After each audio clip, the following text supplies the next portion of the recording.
Hola a todos, en esta oportunidad voy a explicarle sobre cómo calcular el valor presente neto o Net Present Value, conocido con las siglas VPN, BNA o NPV, y también sobre el cálculo de la tasa interna de retorno o tasa interna de rendimiento, conocida con las siglas TIR.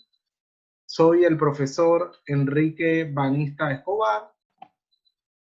Primero que todo, tenemos que iniciar definiendo el concepto de lo que es el valor presente neto. Generalmente, en mis palabras, yo defino el valor presente neto como la sumatoria de los valores presentes de los flujos de efectivos anuales que produce una empresa o proyecto menos la inversión inicial realizada. Ahora, para comprender este concepto de una mejor manera, primero tenemos que estar claros qué es un valor presente. El valor presente viene siendo una suma de dinero futura, o sea, que usted como inversionista o propietario de negocio espera recibir en el futuro, dentro de un año, dentro de 2 años, dentro de 5 años, o sea, una suma de dinero futura, pero descontada a una tasa de costo de capital actual para traer al presente el valor del dinero, para que usted conozca esa suma pues que usted va a recibir dentro de 3 años, dentro de 5 años, cuánto vale al día de hoy o cuánto es el poder adquisitivo que tendrá al día de hoy.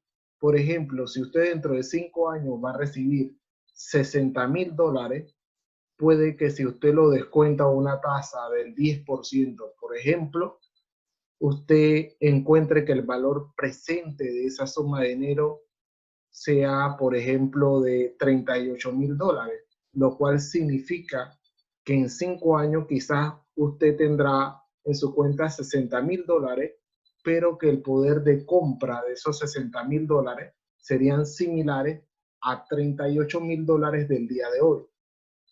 Ese concepto de valor presente lo ayuda a usted a conocer qué ajustes debe realizar con respecto a las proyecciones o con respecto a los precios que usted está cobrando. Si usted quiere tener $60,000 dentro de 5 años, obviamente entonces usted tendrá que vender un poquito más caro, quizás 80,000, 90,000, para cuando aplique la tasa de descuento, usted encuentre que el poder adquisitivo dentro de 5 años sean los $60,000 que usted quiere, para que le queden para otra próxima inversión. Entonces, partiendo de ese concepto de valor presente, cuando hablamos que es la sumatoria de los valores presentes de los flujos efectivos anuales, todos los proyectos, cuando nosotros los iniciamos en finanzas, nosotros hacemos estimaciones al futuro para saber más o menos o aproximadamente cuánto dinero va a entrar neto por año.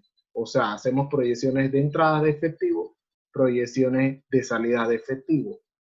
El total de entradas de efectivo de un año menos el total de salida de efectivo de un año son el flujo neto de efectivo de ese año, y normalmente ese flujo neto de efectivo es el que se utiliza para evaluar al momento de calcular el valor presente neto. Entonces, ese flujo de efectivo neto anual se le aplica una tasa de descuento o de costo de capital. El costo de capital vendría siendo lo que nos cuesta el dinero que estamos utilizando, ya sea porque lo pedimos prestado, o la tasa de costo de oportunidad del dinero propio, o simplemente también podría ser la inflación, etcétera. La tasa que se tome en consideración para efectos de representar en la pérdida del poder adquisitivo del dinero a través del tiempo. Una vez ya explicado el concepto del valor presente neto, entonces entraríamos en la fórmula que nosotros utilizamos para calcular el valor presente neto. Pero, primero que todo, antes de comprender la fórmula, nosotros tenemos que comprender la simbología. La fórmula específica nos muestra lo que viene siendo una sumatoria de valores futuros descontados a una tasa I elevada a un periodo n menos la inversión inicial. La simbología de la fórmula vendría siendo la variable VF igual al valor futuro. El valor futuro es lo que viene siendo un flujo que nosotros estimamos que la empresa o el proyecto va a recibir en un año futuro. Por ejemplo, si estamos en 2020 y usted calcula que en diciembre de 2021 el proyecto va a recibir $80,000 al cierre de diciembre de 2021, entonces usted lo estima y ese es un valor futuro. Si usted estima que en el 2050 un proyecto o en el año 3000 un proyecto va a recibir $1 millón, entonces es un valor futuro. O sea, los valores futuros son simplemente estimaciones de los flujos netos de efectivo anual que esperamos recibir de un proyecto o de un negocio.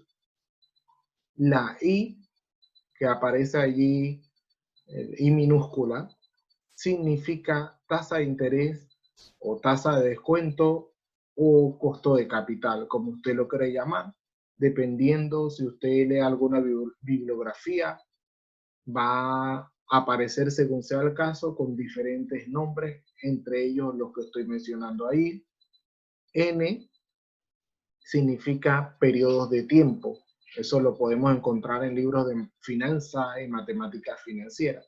Y normalmente N se utiliza para periodos de tiempo de intereses compuestos. También vemos que aparece una I mayúscula sub 0. Esa I mayúscula sub 0 representa la inversión inicial. Ya conociendo esta simbología, entonces se nos va a hacer más fácil la comprensión de la fórmula. Ahora vamos a ver, conociendo el concepto de BPN y la fórmula, vamos a ver un problema, a calcular un problema. Dice el problema, suponga la existencia de un proyecto de construcción cuya inversión inicial es de 200,000, el costo de capital es de 10% y los flujos netos de efectivo de los primeros 3 años fueron los siguientes: 150,000, 300,000 y 375,000. Calcular valor presente neto del proyecto. Bueno, para resolver ese problema, yo dividí este proceso en 5 pasos. El paso número 1 es establecer una expresión de BPN. Cuando me refiero a eso, es colocar una expresión de sumatoria de los valores presentes de los flujos de efectivo dentro de un paréntesis. Y fuera del paréntesis, la expresión de resta de la inversión inicial. Como nosotros podemos repasar en el video, lo podemos repetir, existía una expresión, una ecuación, y esa ecuación representaba la sumatoria de los valores presentes de los flujos netos de efectivo, en este caso de los primeros 3 años, dice el problema. Cuando miramos que está el 150,000 entre 1 más 0.10, ese 0.10 representa la tasa de costo de capital de 10%. Pero para efectos de ecuación no se utilizan porcentajes, sino que los porcentajes se deben llevar a una expresión de decimal. Cuando uno tiene un porcentaje y lo quiere llevar a una expresión de decimal, lo que hace es dividir esta expresión de porcentaje entre 100 y le va a resultar específicamente un decimal.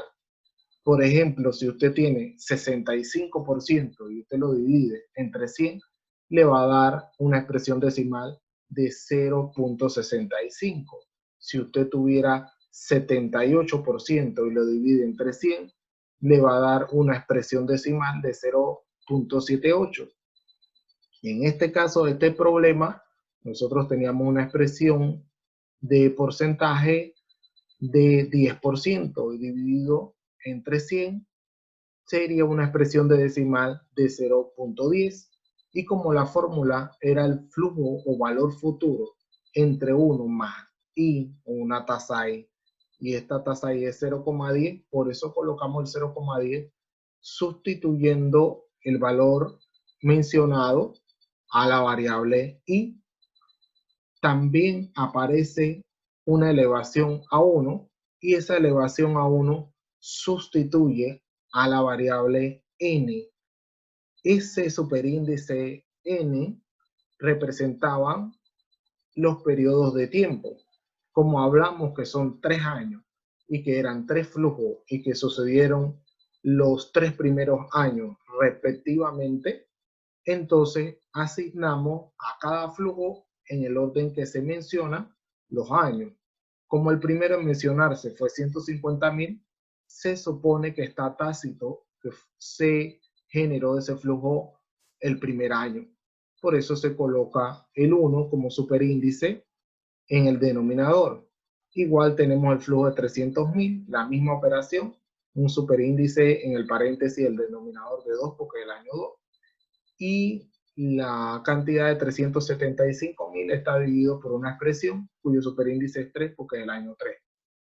Toda esta expresión dentro de un paréntesis tal cual como dice el enunciado y se coloca fuera del paréntesis restando la inversión inicial que para este problema sería la suma de $200.000. Ahora vamos al paso 2.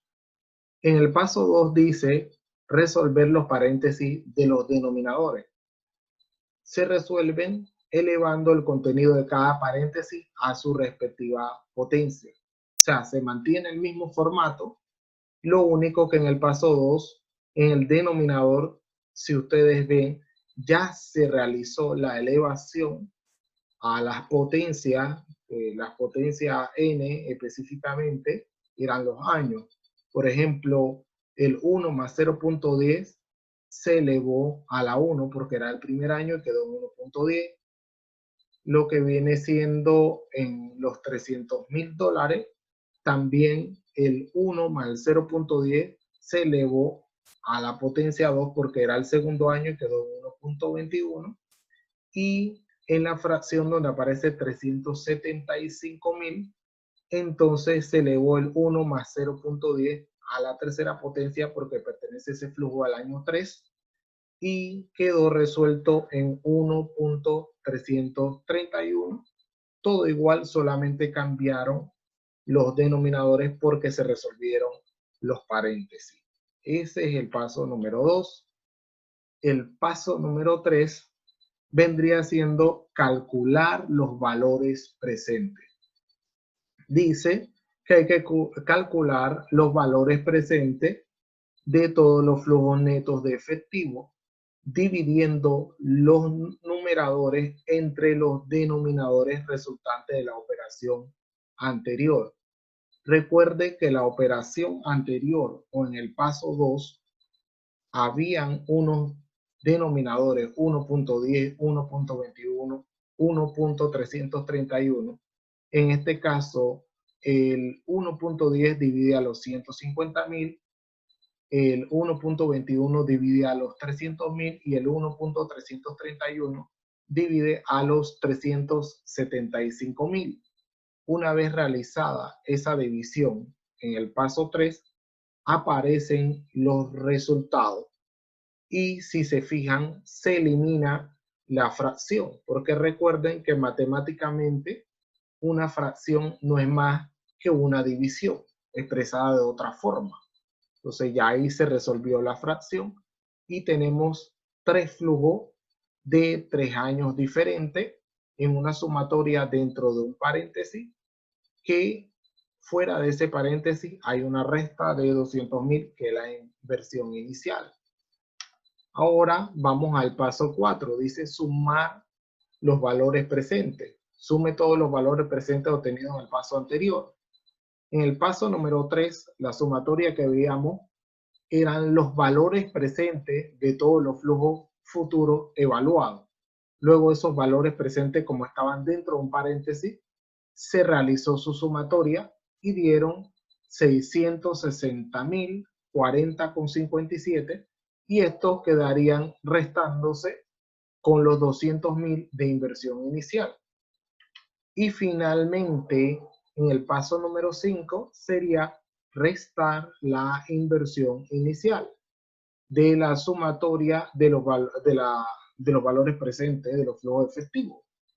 O sea, cuando realizamos la resta 660.040,57 menos 200.000, entonces nos da como resultado que el BPN es 466.040,57. ¿Cuál es el criterio de decisión en un proyecto de inversión o en la selección de varios proyectos de inversión? Si el valor presente neto o BPN del proyecto es mayor que 0, se acepta el proyecto. Mientras que si es menor que 0, se rechaza el proyecto. ¿Por qué tiene que ser mayor que 0? Porque esa sumatoria de valores presentes de flujo efectivo son los valores reales del poder adquisitivo que va a tener el dinero al día de hoy, o sea, los flujos futuros al día de hoy. Y una vez restada la inversión, obviamente tiene que quedar algo, porque si no queda nada, entonces no es un buen proyecto. Vamos entonces ahora al otro concepto, que es la tasa interna de retorno, que es bastante parecida al BPN. La tasa interna de retorno es la tasa de descuento que hace que el valor presente neto o BPN de una serie de flujos de efectivo sea igual a 0, cuando es calculado normalmente por hoja de cálculo, mientras que en el cálculo manual se calcula la tasa TIR por ensayo y error hasta obtener un BAN igual a 0 o en su defecto el más cercano a 0. Vamos a mirarlo.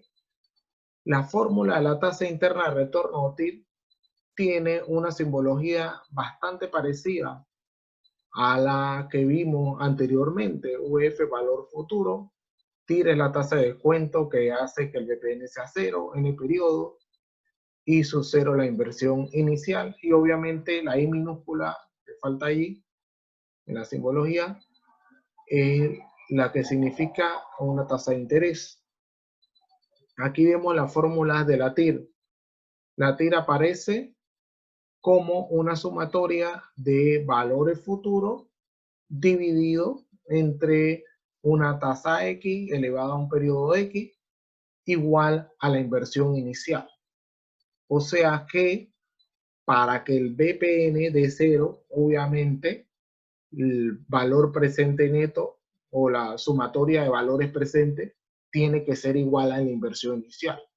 Por ejemplo, si yo tengo que la sumatoria de los valores presentes de los flujos netos futuros es 250.000, mi inversión es 200.000, al yo restarle a 250.000, 200.000, me quedan 50.000. O sea que sería un BPN positivo, ¿no? Que es lo que estábamos hablando antes. Pero si, por ejemplo, nosotros la sumatoria de los valores presentes de los flujos futuros nos da 200.000, cuando nosotros restamos 200.000 nos va a dar 0. Entonces, precisamente la TIC lo que busca es, mediante ensayo y error, encontrar la tasa de descuento, o sea, en la parte del denominador de la fracción, donde usted ve la I minúscula, se está buscando colocar una tasa de descuento 10%, 20%, 40%, hasta que esa tasa haga que el resultado del BAN o el Net Present Value o el valor neto actual de 0. También la podemos ver con otra expresión, que 0 es igual a la sumatoria de valores futuros entre 1 más I a la n menos la inversión, que es otro tipo de expresión de la misma fórmula. O sea, esta segunda expresión es mediante una igualdad, mediante una ecuación de igualdad. Bueno, entonces Vamos a ver un ejemplo práctico. Es el mismo ejemplo que nosotros tratamos hace un momento con el VAN o valor presente neto. El mismo ejemplo. Lo único que nos pide es calcular la tasa interna de retorno TIR del proyecto y nos la pide sin decimales, o sea, en números enteros. Hacemos exactamente los mismos pasos que con el valor presente neto o VAN. En este caso, establecer una expresión de TIR. Si se fijan, es exactamente la misma expresión que nosotros utilizamos con el valor presente neto. Pero, ¿cuál es la diferencia?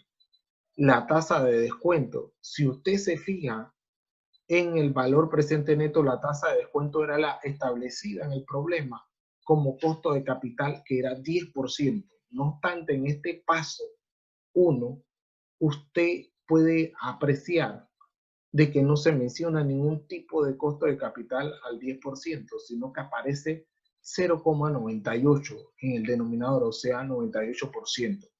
¿De dónde salió este 98%? Básicamente de pruebas de ensayo y error que se realizaron previo a la grabación de este video tutorial a efectos de ahorrar tiempo. Pero para cálculo manual normalmente toma un poco más de tiempo. Aquí ya está estimado que es 0,98. Lo que vamos a hacer es desarrollar la ecuación para comprobar de que da 0 o un número lo más cercano de 0. Esto para el caso de cálculo manual. Para el caso de que se haga con una hoja de Excel, que eso lo veremos en otro tutorial, allí sí la TIR debe dar exactamente el porcentaje sin decimales, o sea, un porcentaje en números enteros. Entonces, ya colocando todos los flujos conocidos, 150.000, 300.000, 375.000, a una tasa de descuento de 0,98 a las potencias de los años correspondientes a los flujos, vamos al paso 2, que es resolver los paréntesis. El 1 más 0,98 elevado a la 1 nos da a 1,98. El 1 más 0,98 elevado a la 2 nos da 3,9204. Y el 1 más 0,98 elevado a la 3 nos da 7,762392. Estos números mencionados vienen siendo los denominadores de los flujos ya conocidos. Viene ahora el paso 3, que obviamente consiste en dividir los flujos entre los denominadores que acabamos de calcular. Y esa división obviamente nos da los valores presentes. En este caso, tenemos que los valores presentes son 75.000, 76.000, para ser más exacto, 75.757,58, 76.522,80 y 48.309,85. Si nos fijamos, hay una gran variación. Fíjense que el 150.000 quedó convertido en 75.757,58 centavos. O sea, perdió casi el 50% del poder de compra o del poder adquisitivo de la moneda en este ejemplo. Entonces, ya una vez obtenido esos valores presentes de los tres flujos, entonces vamos a pasar al paso 4, que es básicamente sumar todos los valores presentes, que en este caso nos da 200.590,23, y luego restarle la inversión inicial, que es 200.000. El paso 5, entonces obviamente vendría siendo restar la inversión inicial. Para este ejemplo, en el cálculo manual, la tasa más cercana para hacer las 200.000, da 200.000 como con 6 centavos aproximadamente, era 98,35%. No obstante, como el ejemplo es sin decimales, o sea, con números enteros, la tasa más cercana es de 98%. Mientras que en hoja de cálculo sería 98% de la tasa TIR más exacta, entera. O sea, cuando usted lo hace en el Excel, allí sí le va a dar exactamente la tasa TIR, porque normalmente en la práctica profesional las tasas TIR para efectos legales de contrato, de hipoteca, etcétera, se maneja con el Excel. ¿Cuál es la importancia de lo que viene siendo el cálculo de la tasa TIR o tasa interna de retorno? Bueno, que normalmente en la mayoría de los países o en gran cantidad de los países que utilizan sistema bancario para financiar autos, para financiar hipotecas, en gran parte de las legislaciones mundiales, la tasa efectiva es la TIR de los flujos efectivos que le generen al banco los pagos que usted realiza. Por eso es importante conocer el cálculo de la TIR para cuando usted tenga productos financieros como hipoteca, préstamos personales, tarjeta de crédito, auto, sepa calcular la tasa efectiva. Obviamente la tasa efectiva puede variar el método de cálculo de acuerdo a la legislación o normativa de cada país. Ahora, ¿qué significa una TIR de 98%? Vamos a verlo. ¿Y cuál es el criterio de decisión? Si la tasa interna de retorno o TIR es mayor que el costo del capital, se acepta el proyecto, mientras que si es menor que el costo del capital, se rechaza el proyecto. Vamos a ver la lógica de esto. La lógica es sencilla. Si a usted el dinero le cuesta 10% y usted recibe de retorno de ese dinero 8%, usted está perdiendo. ¿Por qué? Porque usted está pagando intereses por ese dinero de 10% y su proyecto nomás le rinde 8%. O sea, queda debiendo 2%. Entonces, la lógica siempre es que si yo pido prestado al 10%, yo saque un porcentaje arriba del 10%, que es lo que realmente me queda a mí como inversionista. En este caso, la tasa interna de retorno es de 98% y mi costo de capital es de 10%. O sea que está súper bien porque está arriba de cero. 98 menos 10% de costo de capital, estamos hablando que tengo un retorno neto fuera de costes de capital de 88%. O sea que invierto $1 y me vienen para atrás de rendimiento neto 88 centavos. O sea, súper rentable el proyecto. Si quieres recibir más videos tutoriales sobre finanzas y negocio, suscríbete a mi canal y activa la campana para recibir notificaciones.